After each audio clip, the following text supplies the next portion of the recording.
Okay, Josh, we'll start with butterfly. Very good on the streamline, but you took a breath on that first stroke. You don't need that. Keep the head down in a streamlined position through that first stroke cycle.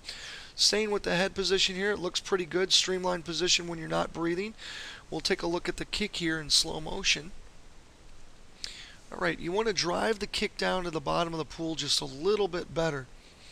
Both kicks, especially the kick when your hands are by your hips, needs to really drive down to the bottom of the pool. This is the kick that helps you come up to take a breath, so it's very important.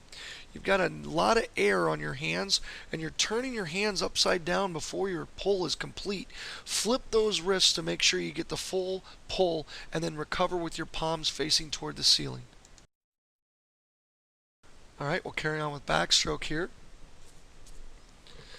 You've got a pretty nice kick, but it's a little deep in the water, and this is because your head position is very high.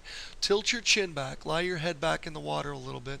This will allow the hips to rise up and the feet to break the surface of the water much easier, but it'll also allow you to rotate on the axis of your body much easier, and you can get a deeper pull. Right now you've got very little elbow bend, almost no elbow bend on the left side. That's the side furthest from the camera, and you don't get a whole lot of leverage on the water. You want to get a little bit more onto your side, connecting the shoulder and your hips. Rotate onto your side. It'll get the hand deeper, and then halfway through as you get the catch, you bend that elbow at 90 degrees and power it past your hip and really get a better pull. Okay, carrying on with breaststroke here.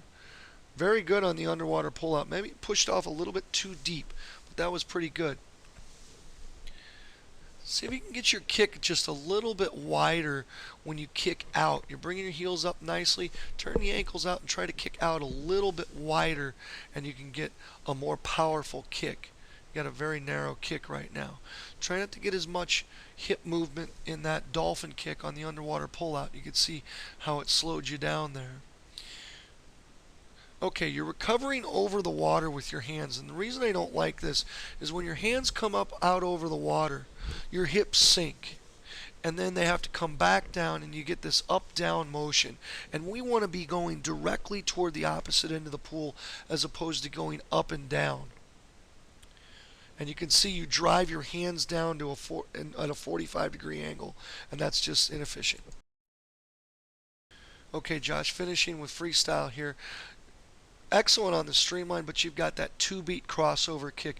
This is the most inefficient kick that you can have, especially in the sprint-oriented events.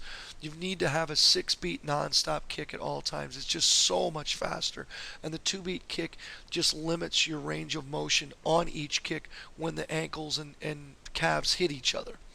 Your head position's very high. Bring the chin down. Waterline wants to hit right in the middle of your head.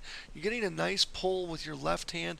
Your right hand cuts short on the entry and starts pulling right away. See if you can rotate on your side just a little bit more and get a longer pull out in front. And accelerate the hand past your hip. That's the most powerful phase of the stroke. Good job.